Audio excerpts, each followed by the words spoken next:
So HBO, could we maybe not have close-up shots of Aiden Hutchinson's mom for a third of the show? Thanks! Hey everybody, welcome back to the channel, or welcome in if it's your first time here. In today's video, we're going to be discussing Hard Knocks Episode 2 featuring Aiden Hutchinson's mom. Roll that beautiful bean footage.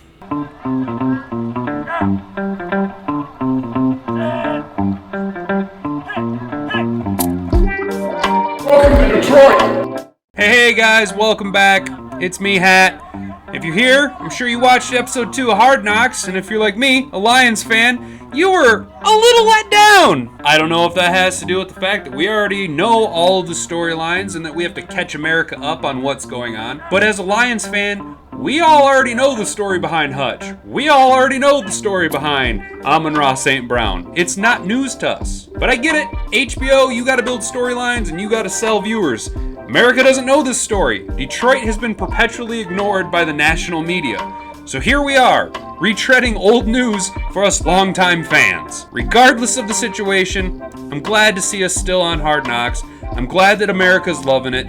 I would just like to see more in-depth analysis.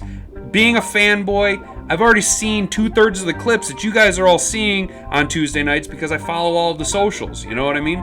I already know what's going on inside of training camp. I already know who's been cut this week already. I already know what our future plans might be moving forward, and the fact that, rumor has it, we might be bringing in Mason Rudolph as a backup.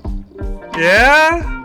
Go ahead and drop a comment down below if you think that's a smart move, or who you would like to see brought in as the Detroit Lions backup quarterback. So let's just dive right into one of the issues that I had with the entire episode. HBO, could you stop showing Aiden Hutchinson's mom and sisters? It's, kind of embarrassing from all of us from Michigan. I mean, she couldn't be more of just a Midwest, Michigan typical wino mother. What kind of a show are you guys putting on here today?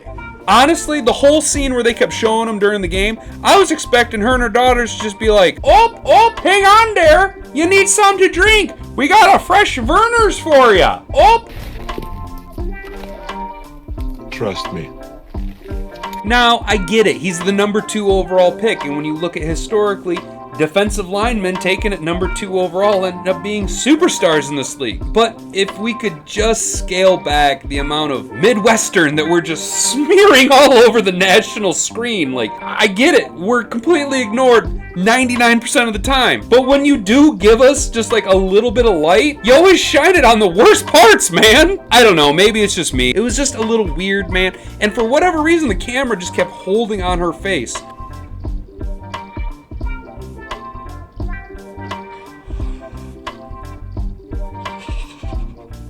Way too long. Just way too long. I don't need to see Aiden Hutchinson's family. I'd like to see Aiden Hutchinson.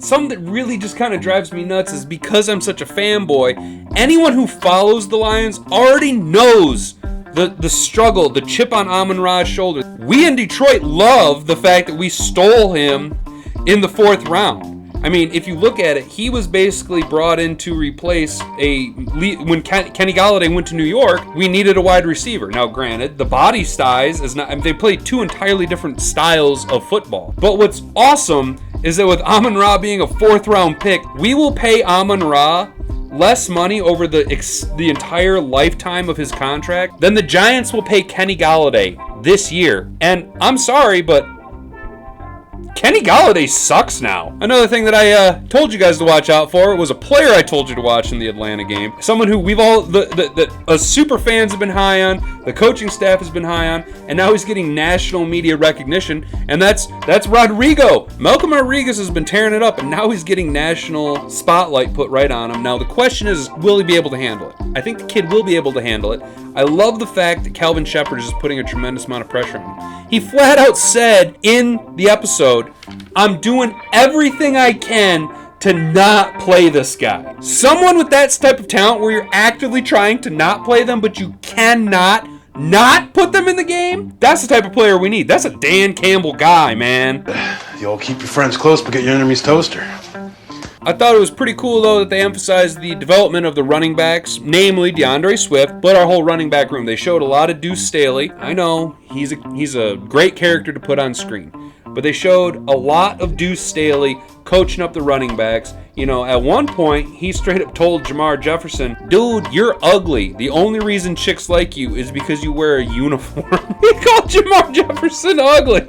It was super, encouraging to know that Deuce Staley feels the same way that I do about DeAndre Swift. That he could easily be one of the top 3 running backs in the league. I don't think that Swift could be the best running back in the league. I don't think his game is designed that way. I do think that he could be a top 3 running back. Look, I just don't see him surpassing a healthy Christian McCaffrey or, a healthy Jonathan Taylor. But I do see Swift potentially being a dark horse type running back who just exceeds expectations in the next year or next year. He has got to exceed the expectations and go from good to great, because we know that his ceiling can be great and his floor can be very, very good, but we want him to just exceed that expectation and elevate his play to that elite level that we all know he's capable of. One thing that I think would be kind of nice to see, now I know HBO has said that since Goff has been on twice that they're going to try and not focus on Jared Goff, which is a good thing. I like to keep our quarterbacks face out the media. That way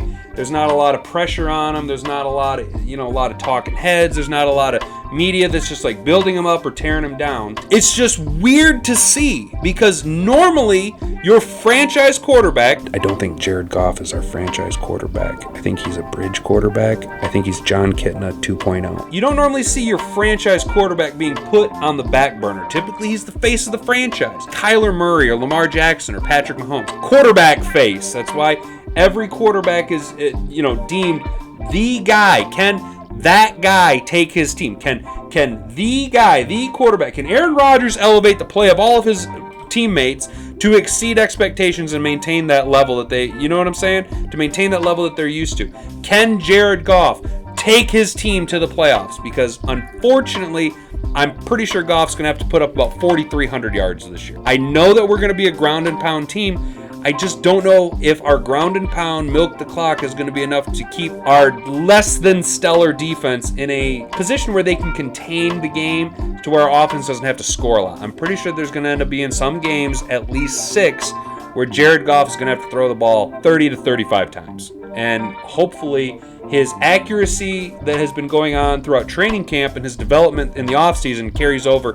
And what we've been seeing is what we see end game product. Do you know what I'm saying? I don't know, guys. That just kind of episode 2 is just kind of a dud for me. Episode 1, I think I was just super hyped to see the Lions on a nationally televised, the whole world is watching us.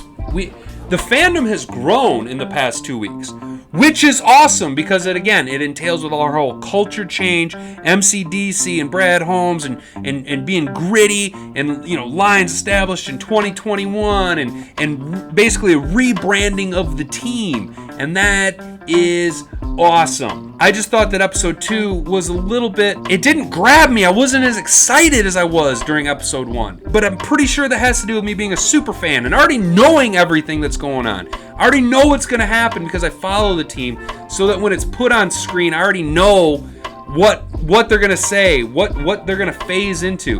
I mean, I was watching it with Hat and Boobs because, I know where my bread is buttered. But even she was like, I already know about Amon-Ra St. Brown. I already know that Malcolm Rodrigo is a 6th round pick. I already know that Swift has the ability. I already know this. I already know. When Hat and Boobs already knows what's coming down the line, and she's about as layman as a football fan can get. She knows the players. She knows the teams. I guess she's not just like a run-of-the-mill off-the-street person who has no idea and is like, the best quarterback is John Elway. Does he still play footballs? Hopefully in episode 3, unfortunately, we're going to have to start seeing players get cut. They were really building up the Blau storyline, showing his back life, his wife. I don't know if Blau and I don't know if Boyle is going to make the team either. There's a rumor that we're going to be bringing in Mason Rudolph, and if that happens, obviously we're not going to keep 4 quarterbacks, and I don't know if we're going to even keep 3. And I think they're really laying the foundation to kind of tug on everyone's heartstrings with David Blau being cut. Do I want to see Blau cut? Not necessarily. Do I think has he earned a spot on the team? Not yet. He played decent against Atlanta, except for that one colossal mistake that ended up costing us the game, man. I guess my big highlight of the episode, and this says a lot, when Jamal Williams dropped that Bubble 07 joke. That was hilarious. I loved it. But I was just kind of meh.